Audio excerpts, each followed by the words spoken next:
begin with our top story right now. A series of strong earthquakes jolted Japan on New Year's Day, and at least 20 people have been killed till now and scores more are reported injured.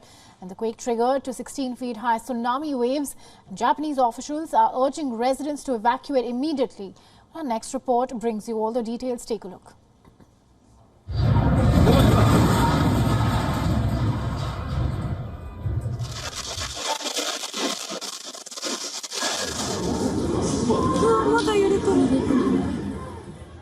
A powerful earthquake hit central Japan on Monday.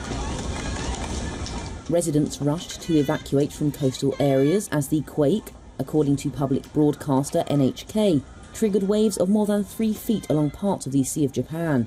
It also destroyed buildings, knocked out power to thousands of homes, and disrupted flights in the region. Following the quake, which had a preliminary magnitude of 7.6, the Japan Meteorological Agency has issued tsunami warnings for the coastal prefectures of Ishikawa, Niigata and Toyama.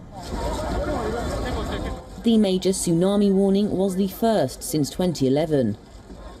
Russia has also issued tsunami warnings in its far eastern cities of Vladivostok and Nakodka.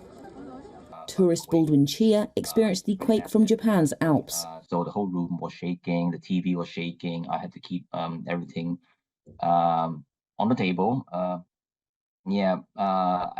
did feel safe in my room though, but everything else was shaking. Japan's Prime Minister Fumio Kishida said on NHK that authorities are assessing the extent of any damage and residents need to prepare for more potential tremors.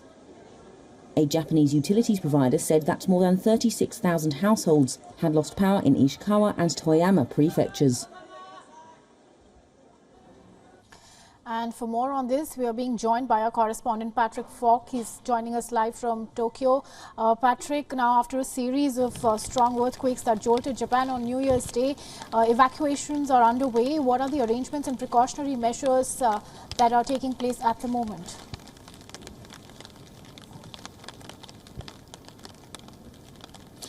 Well, I can tell you that the Meteorological Agency has now lifted the tsunami advisories for the east coast of Japan.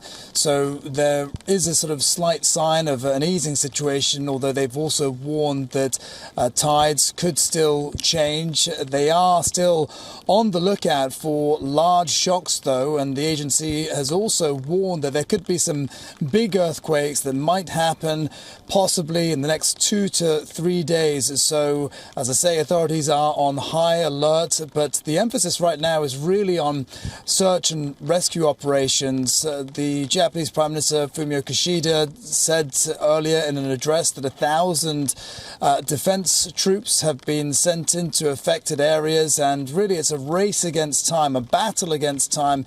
He said those were his words, to try and save as many lives as possible, but they are having tremendous difficulty as well because of damage to roads, and really authorities are still trying to gather information and assess the exact extent of the damage. We've been waking up to lots of videos on social media in particular of roads that have been ripped up, and of course the city of Wajima has been badly impacted by yesterday's quake, with dozens of buildings collapsed and fires that have taken place there as well.